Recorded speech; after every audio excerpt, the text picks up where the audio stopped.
La malédiction de l'épouvanteur, partie 1, chapitres 1 à 6.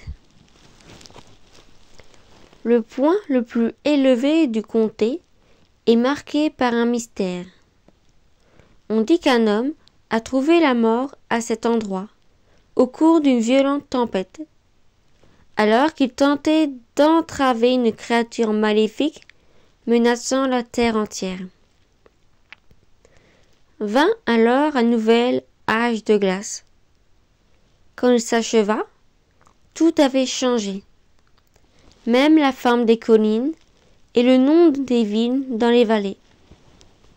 À présent, sur ce plus haut sommet des collines, il ne reste aucune trace de ce qui fut accompli il y a si longtemps.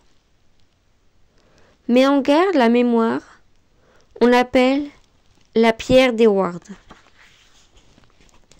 Chapitre 1. L'éventreur de Horchot. Lorsque les cris s'élevèrent, je me détournai et pressai les mains contre mes oreilles, à m'en briser les tempes. Dans l'immédiat, il n'y avait rien que je puisse faire. Mais cet appel au secours d'un homme torturé retentit longtemps avant de s'éteindre au loin.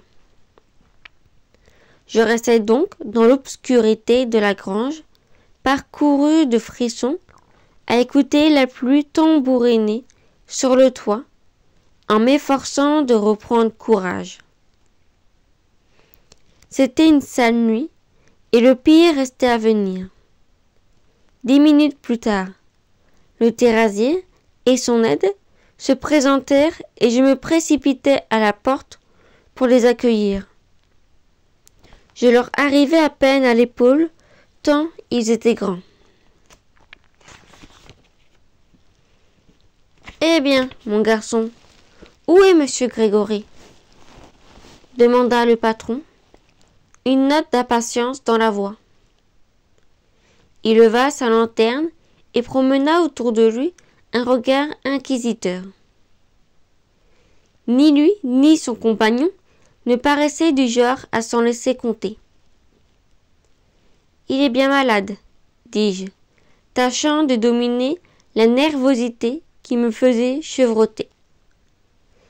Une mauvaise fièvre le cloue au lit depuis une semaine.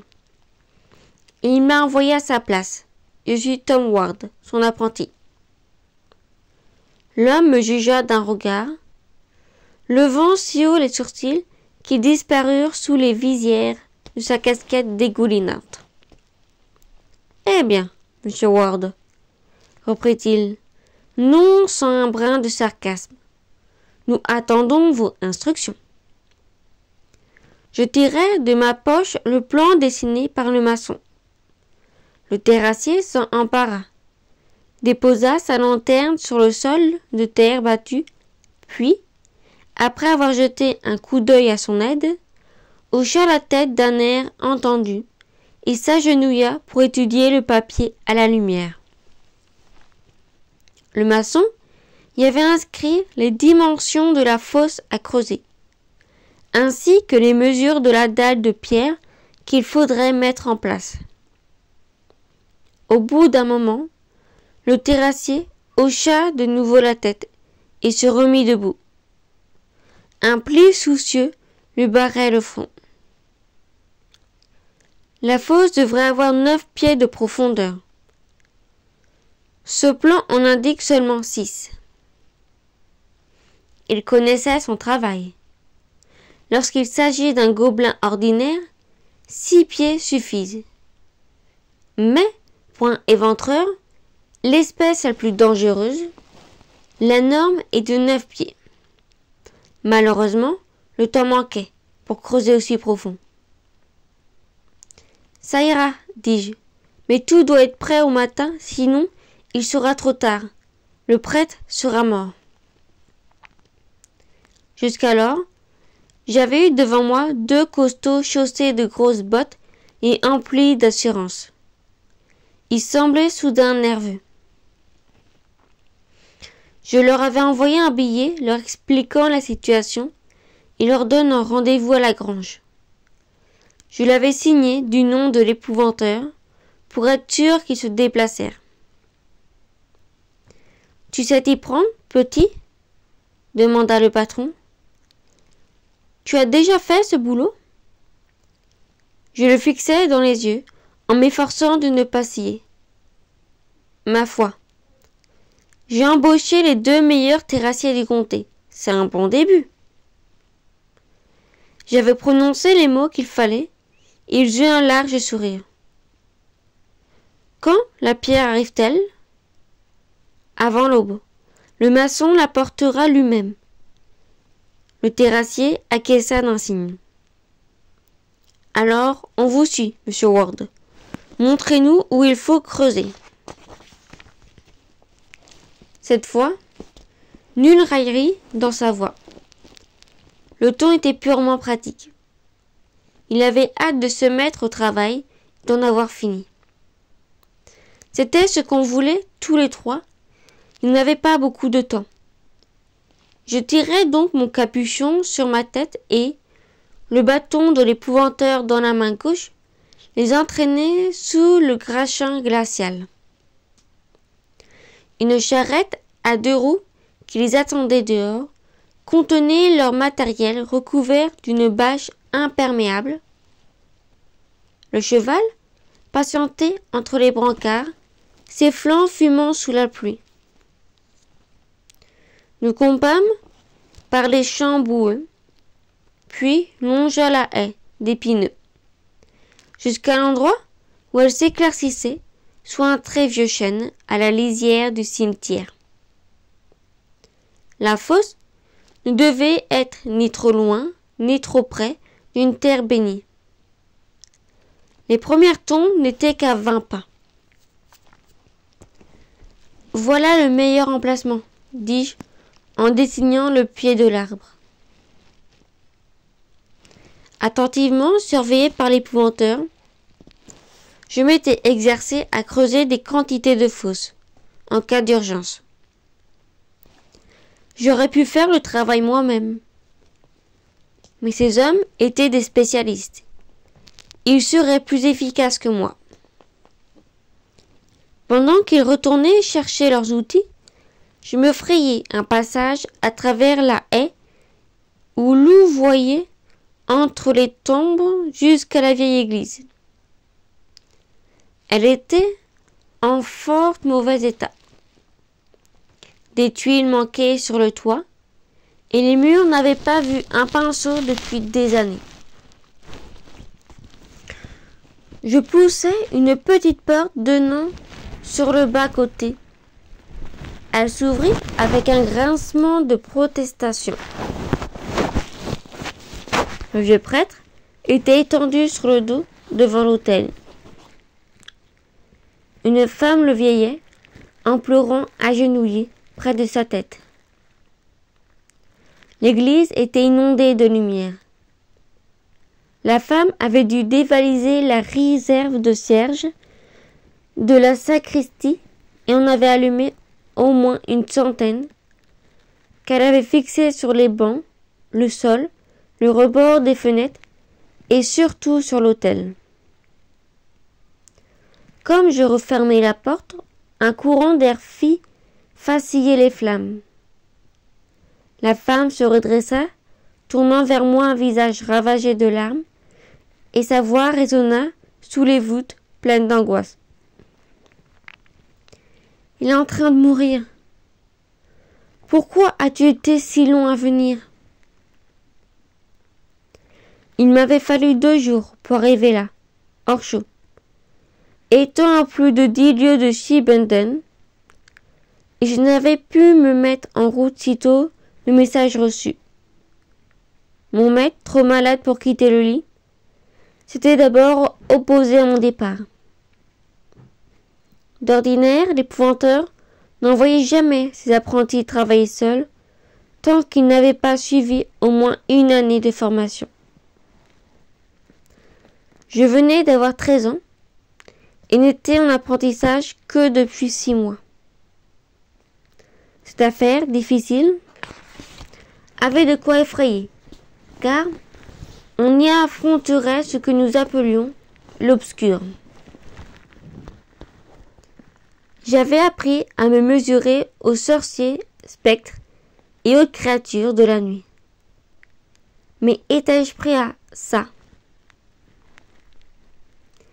Il s'agissait d'entraver un gobelin. Chose assez simple lorsqu'on s'y prend correctement.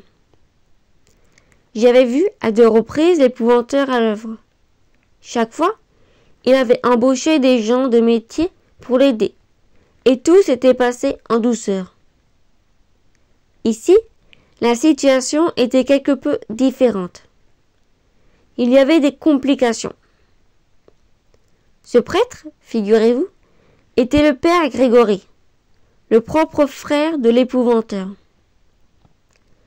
Je ne l'avais aperçu qu'à une seule occasion, lors de notre bref séjour à Orchaud, au printemps précédent. Il avait dessiné de la main un grand signe de croix en nous voyant le visage déformé par un rictus de colère. Mon maître l'avait à peine regardé, car ils n'éprouvaient plus d'affection l'un pour l'autre. Ils ne s'étaient pas adressé la parole depuis 40 ans. Mais la famille reste la famille. C'est pourquoi, en définitive, il m'avait envoyé à Orchaud. Les prêtres avaient-ils craché avec rage? Pourquoi se mêlent-ils toujours de ce qui ne les concerne pas? S'attaquer à un gobelin, qu'est-ce qu'il s'imaginait? Qu'il me laisse donc faire mon travail. Une fois calmé, il m'avait longuement donné ses instructions, sans omettre le moindre détail. Puis m'avait fourni les adresses de maçons et du terrassier que je devrais embaucher. Il m'avait aussi indiqué un médecin, insistant sur le fait que lui seul serait compétent. C'était une difficulté de plus, car ce docteur habitait assez loin. Je lui avais envoyé un mot. Il me restait à espérer qu'il avait pu partir aussitôt. Je regardais la femme qui épongeait le front du prêtre avec un linge. Repoussant ses cheveux blancs, gras et ternes, les yeux du vieil homme roulaient furieusement dans ses orbites. Il ignorait qu'elle avait envoyé chercher l'épouvanteur. S'il l'avait su, il s'y serait opposé. Aussi, était-ce une bonne chose qu'il n'ait pas encore remarqué ma présence? Les cierges faisaient danser des étincelles de lumière dans les yeux de cette femme en larmes. Il s'agissait de sa gouvernante. Elle n'était même pas de la famille, et je me souviens d'avoir pensé qu'il était sûrement très bon avec elle pour qu'elle se montre si bouleversée. « Le docteur va arriver, lui dis-je, et lui administrer une potion pour calmer la douleur. Il a souffert toute sa vie, me répondit-elle. Je ne fais qu'ajouter à sa peine, par ma faute. Il a une peur terrible de la mort. Il est dans le péché. Il sait ce qu'il attend. Quelles que soient les fautes qu'il avait commises, le vieux prêtre ne méritait pas une telle épreuve. Personne ne le mériterait. C'était certainement un homme courageux. Courageux ou stupide? Quand le gobelin s'était manifesté, il avait tenté de le combattre avec ses armes de prêtre. Sonnerie de cloche, sainte lecture et serge. Ce n'est pas ainsi que l'on vient à bout de l'obscur. Un gobelin ordinaire se serait contenté, dans la plupart des cas, d'ignorer le bonhomme et ses exorcismes. Il aurait peut-être fini par s'en aller, et, comme bien souvent, on aurait attribué cette réussite au prêtre. Mais celui-là appartenait à l'espèce la plus redoutable, celle des éventreurs de troupeaux. Ainsi appelés parce qu'ils se nourrissent de sang frais. Or, avec ses conjurations, le prêtre avait attiré sur lui l'intention de la créature. Et il serait bien chanceux s'il s'en sortait vivant. Quant à l'épouvanteur, il était en fait de la puissance et avait pris goût à la chair humaine. Le dallage se fissura soudain, de l'autel jusqu'à l'homme étendu, s'ouvrant dans la largeur d'une main. Du fond du trou, le gobelin attrapa le pied du vieux prêtre et tira sa jambe dans le sol jusqu'au genou. À présent, tapis dans les ténèbres souterraines, il lui suçait le sang, aspirant lentement ses forces vitales, telle une énorme sangsue, gardant sa victime en vie le plus longtemps possible pour prolonger son propre plaisir. Quoi que j'entreprenne, l'existence du père Grégory ne tiendrait qu'à un film. Mais il me fallait à tout prix entraver le gobelin. Maintenant qu'il avait bu du sang humain, celui du bétail ne le satisferait plus. « Sauve mon frère, si tu peux, » m'avait dit l'épouvanteur, alors que je m'apprêtais à partir. « Assure-toi, cependant, avant tout, que tu es venu à bout de la créature. C'est ton premier devoir. » Je commençais mes préparatifs. Je retournai à la grange avec le terrassier, laissant son aide creuser la fosse. L'homme savait ce qu'il avait à faire. Puisant dans une citerne, il remplit d'eau, à mi-hauteur, un grand seau qu'il avait apporté, un récipient solide en bois, cerclé de métal. C'était l'un des avantages de travailler avec des gens d'expérience. Il fournissait le matériel lourd. Il alla ensuite prendre un gros sac dans sa charrette et versa dans l'eau son contenu. Une poudre brune, par petites quantités, sans cesser de touiller avec un bâton. Peu à peu, la mixture s'épaissit, devenant de plus en plus difficile à remuer, et puis qu'une charogne, ce qui n'était guère surprenant, vu que la poudre était essentiellement composée d'ossements broyés. On obtiendrait ainsi une colle très puissante. Mon maître fabriquait toujours la sienne, et il m'avait enseigné le procédé. Mais il y avait urgence, et le terrassier, même s'il suait et soufflait, avait les muscles qu'il fallait pour ce travail. Je n'avais même pas eu besoin de lui demander. Lorsque le mélange fut lisse, j'ai ajouté ma provision de limaille de fer et de sel, répartissant soigneusement les ingrédients. Le fer est redoutable pour les gobelins parce qu'il leur ôte leur force. Quant au sel, il les brûle. Une fois dans sa fosse, le gobelin n'en sort plus, car les parois, ainsi que la face interne de la dalle qui la ferme, sont engluées de colle. La créature est obligée de se ratatiner dans la peu d'espace qui lui reste. Le problème, bien sûr, est d'obliger le gobelin à entrer dans la fosse. Cela, je m'en inquiéterai le moment venu. Finalement, le terrassier et moi fûmes satisfaits de notre ouvrage. La colle était prête.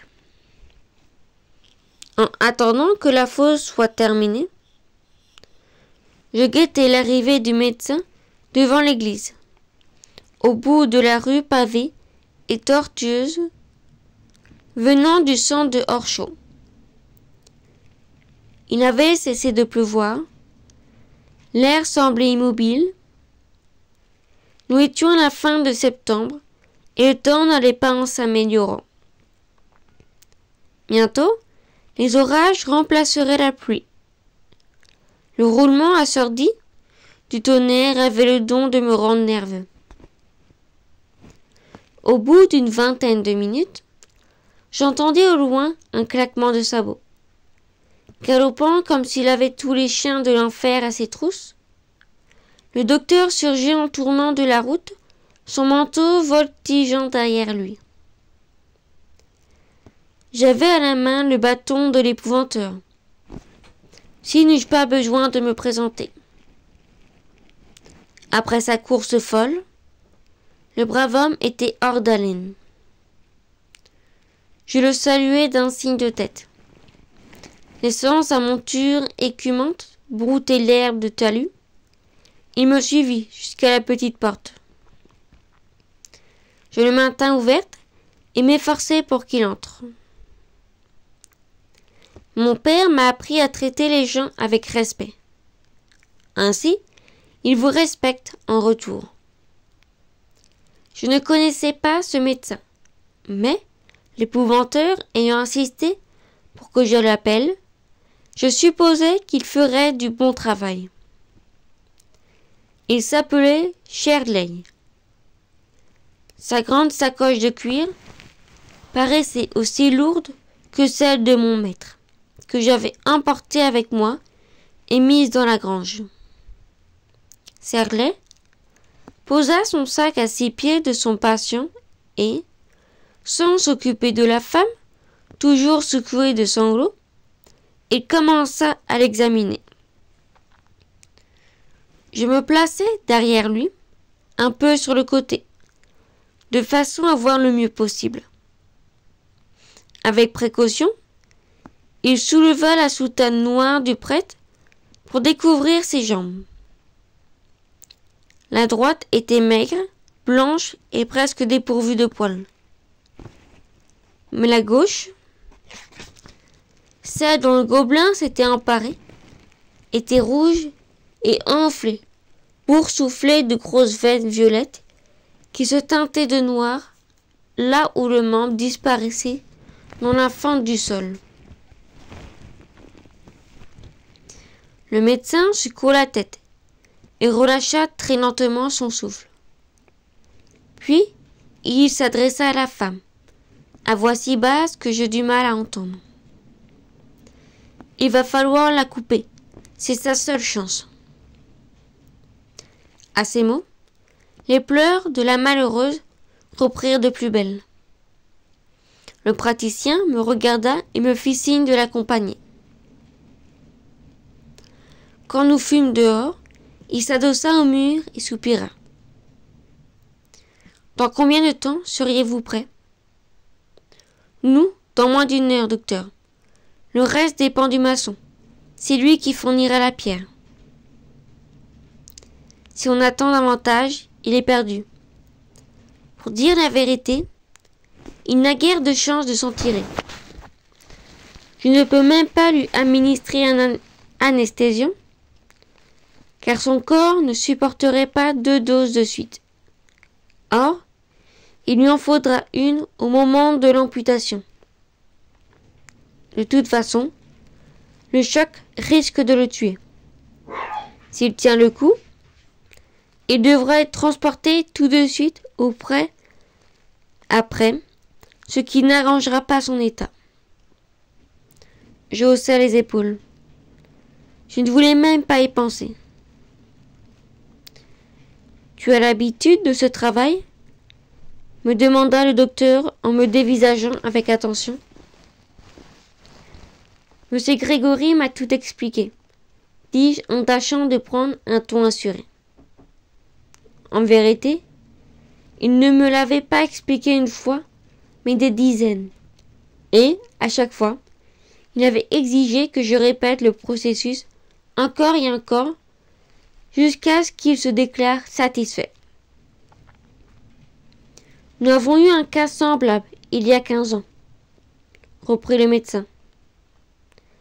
Malgré tous nos efforts, l'homme est mort.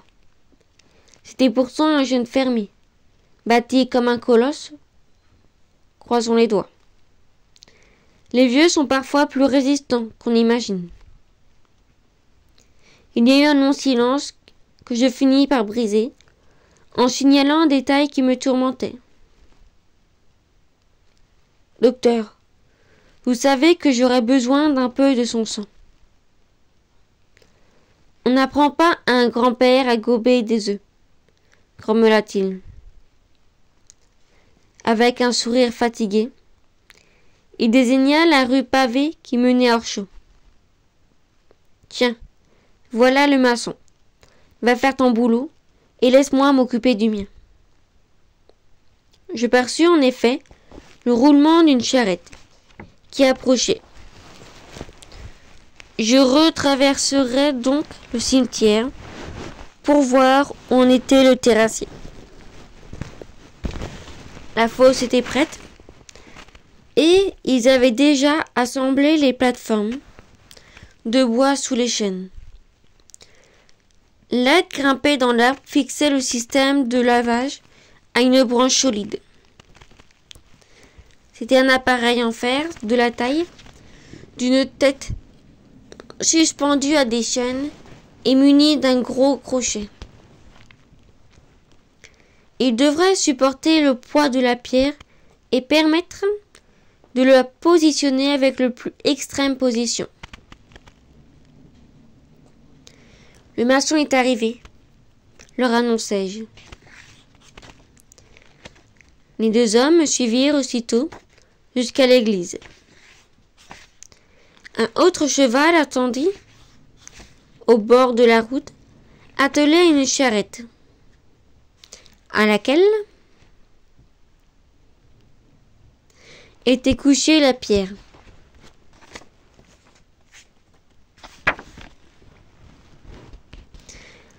Le maçon sauta à terre en évitant mon regard. Il ne semblait pas particulièrement heureux d'être là. Sans perdre de temps, nous conduisîmes l'attelage vers le champ à l'arrière du cimetière. Arrivé près du chêne, le maçon glissa le crochet dans l'anneau fixé au centre de la dalle pour la hisser hors de la charrette. Les dimensions étaient-elles justes?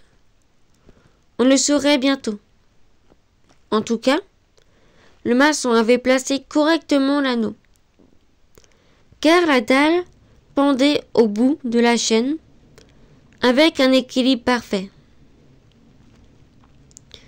On l'a mis en position à 2 pas du bord de la fosse. Le maçon m'apprit alors une mauvaise nouvelle. Sa plus jeune fille était très malade, atteinte de cette même fièvre qui se répandait dans tout le comté et retenait l'épouvanteur au lit. Sa femme était au chevet de sa fillette. Il repartirait sans tarder. Je suis désolé de ne pouvoir vous aider à mettre la dalle en place, dit-il en croisant mon regard pour la première fois. Mais vous n'aurez pas de problème, c'est une bonne pierre. Je vous le garantis. Je le crus. Il avait agi de son mieux et préparé la dalle au plus vite.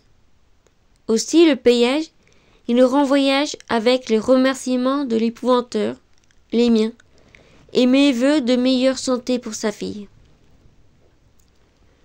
Les maçons ne savent que tailler les pierres. Ils sont également experts pour les mettre en place. J'aurais préféré qu'ils soient là, au cas où quelque chose clocherait. Cependant, les terrassiers étaient de bons ouvriers. Il me fallait juste garder mon calme pour ne pas commettre quelques erreurs stupides. Je devais d'abord enduire entièrement de colle les parois de la fosse, puis la face interne de la pierre avant qu'elle soit abaissée. Je sautai donc au fond du trou et, armé d'une brosse, je me mis à la tâche à la lumière de la lanterne, tenue par l'aide terrassier. Je ne pouvais me permettre d'oublier le plus minuscule surface, car cela suffirait au gobelin pour s'échapper. Cette fosse ne mesurait que 6 pieds de profondeur, au lieu de 9. Je devais me montrer d'autant plus scrupuleux. La mixture imprégnait bien la terre, ce qui était une bonne chose. Elle ne risquerait pas de se craqueler et de tomber par plaques lorsque le sol se déchirait en été. Le plus difficile était de juger de la quantité à appliquer pour que la couche soit d'une épaisseur suffisante. Mon maître m'avait dit que le coup de main venait avec l'expérience. Jusqu'alors, il avait toujours été là pour superviser mon travail et ajouter la touche finale. Pour la première fois, je devais me débrouiller seul. Mon ouvrage achevé, je m'extirpai de la fosse et examinai ses rebords. Une rainure de 13 pouces, correspondant à l'épaisseur de la pierre, en faisait le tour pour que la dalle s'emboîte sans laisser le plus petit interstice pour que le gobelin pourrait se glisser. Je terminai mon inspection quand un éclair illumina le ciel. Quelques secondes plus tard, le tonnerre gronda. L'orage se dirigeait vers nous. Je retournai à la grange pour y prendre un outil fort utile que l'épouvanteur appelait l'assiette à pain. Il s'agissait d'un plat creux en métal avec 3 trous sur le bord et d'égale distance les uns des autres. Je le sortis de mon sac ainsi qu'un rouleau de fine chaîne que je fourrai dans ma poche. Puis, je courus à l'église prévenir le docteur que j'étais prêt. Dès que j'ouvris la porte, je fus saisi par une forte odeur de goudron. À gauche de l'autel brûlait un petit feu. Au-dessus, accroché à un trépied, le contenu d'un pot bouillonnait en crachotant. Le docteur Charlet utiliserait le goudron pour stopper l'hémorragie. La plaie ainsi cautérisée, l'affection ne gagnerait pas le haut de la jambe. Je souris en découvrant où le médecin avait trouvé du bois pour son feu. Dehors, tout était trompé. Il avait donc utilisé les seuls matériaux secs disponibles. Il avait taillé un banc en pièces. Le père Grégory n'apprécierait guère, mais si ça devait lui sauver la vie. De toute façon, il était à présent inconscient. La respiration ralentie. Cet état persisterait plusieurs heures, jusqu'à ce que les effets de l'anesthésiant se soient dissipés. De la fente du sol montait l'affreux bruit de succion produit par le gobelin, qui continuait d'aspirer le sang du prêtre. La créature, trop absorbée par son effroyable repas, ne se doutait pas que nous étions sur le point d'y mettre un terme. Le docteur et moi n'échangeâmes pas un mot, juste un signe de tête. Je lui tendis le plat pour qu'il recueille le sang dont j'avais besoin. Il prit une scie dans son sac et posa les dents du métal froides et pointues contre l'os de la jambe, juste au-dessous du genou. La femme était juste là, toujours là, les yeux fermés. Elle marmonnait des mots indistincts. Je supposais qu'elle priait. Il me paraît évident qu'elle ne nous serait d'aucun secours. Aussi, frissonnant, je m'agenouillai aux côtés du docteur. « Inutile que tu vois ça, me dit-il. Tu seras sûrement témoin de bien pire, un jour ou l'autre. Mais aujourd'hui, ce n'est pas nécessaire. Va, petit. Occupe-toi de ton travail, je me charge du mien.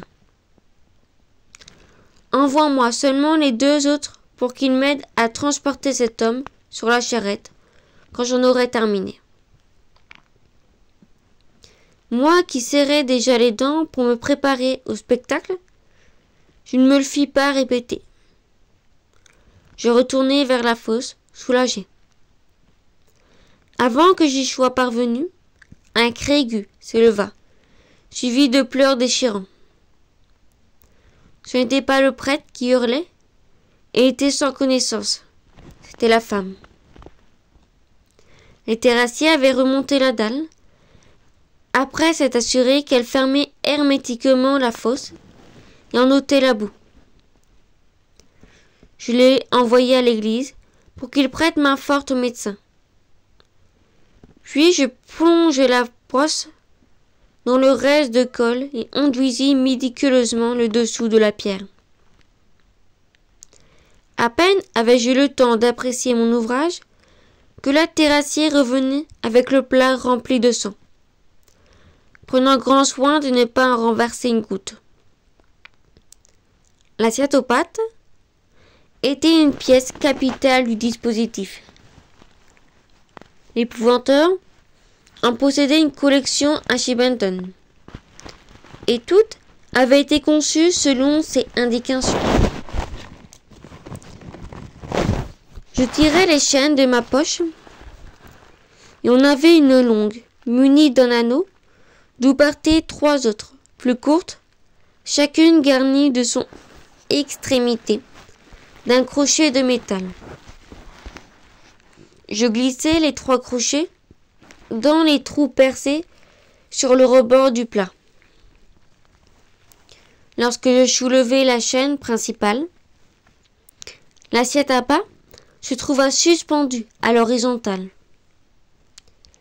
Il ne me fut pas difficile de la faire descendre au fond de la fosse et de la déposer doucement sur le sol.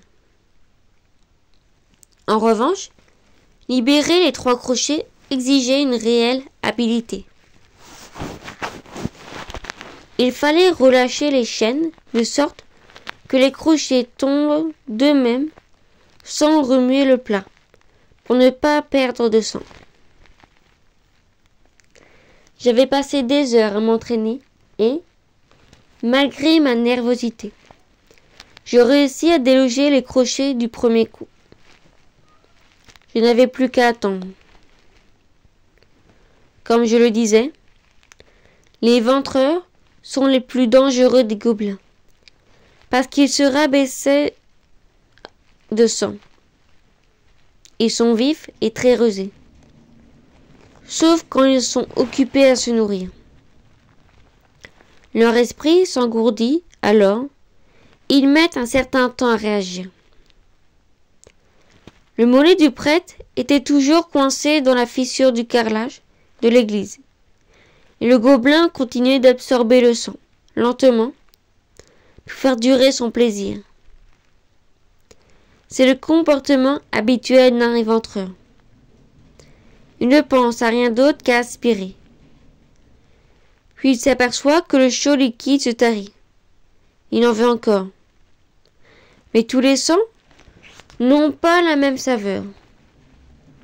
Et l'éventreur aime le goût de celui qui vient de déguster. Il aime énormément. Lorsque la créature découvrirait que le corps n'était plus attaché à la jambe, il partirait à sa recherche. Le médecin avait donc réclamé l'aide des terrassiers pour transporter rapidement le prêtre sur la charrette. Il était maintenant sorti de la ville, et chaque claquement de sabots s'éloignait un peu plus du gobelin assoiffé. Un éventreur possède autant de flair qu'un chien de chasse. Il saurait vite dans quelle direction on emportait sa proie, et comprendrait qu'il lui échappait. Il sentirait alors qu'il y avait encore, tout près, un peu de son sang délicieux. Voilà pourquoi j'avais mis le plat dans la fosse. Voilà pourquoi on appelait l'assiette à pain. C'était la ruse pour attirer le gobelin dans le piège. Dès qu'il serait dedans, à s'abreuver, il ne faudrait pas traîner. On ne pouvait commettre la moindre erreur. Je levai les yeux. La terrassier était debout sur la plateforme, la main sur le levier qui abaisserait la pierre. Le patron se tenait face à moi, prêt à fixer la dalle dès qu'elle serait emboîtée. Ni l'un ni l'autre ne semblait effrayé, pas même nerveux. Je trouvais réconfortant de travailler avec des gens de cette trempe, des gens qui connaissaient leur métier. Nous tiendrons chacun notre rôle. Nous ferions ce qu'il y avait à faire avec efficacité. Je me sentais bien, j'étais à ma place. Tranquillement, nous attendîmes l'éventreur. Au bout de quelques minutes, je perçus son approche. On aurait cru que le vent sifflant entre les arbres, mais ce n'était pas le vent. Il n'y avait pas le moindre mouvement d'air, et, dans une étroite bande de ciel piqueté d'étoiles, entre un nuage et l'horizon, un croissant de lune ajoutait sa pâle clarté à la lumière de la lanterne. Les terrassiers, eux, n'avaient rien entendu. Ils n'étaient pas le 7e fils d'un 7e fils, comme moi. Je les avertis. Il arrive. Guettez, monseigneur.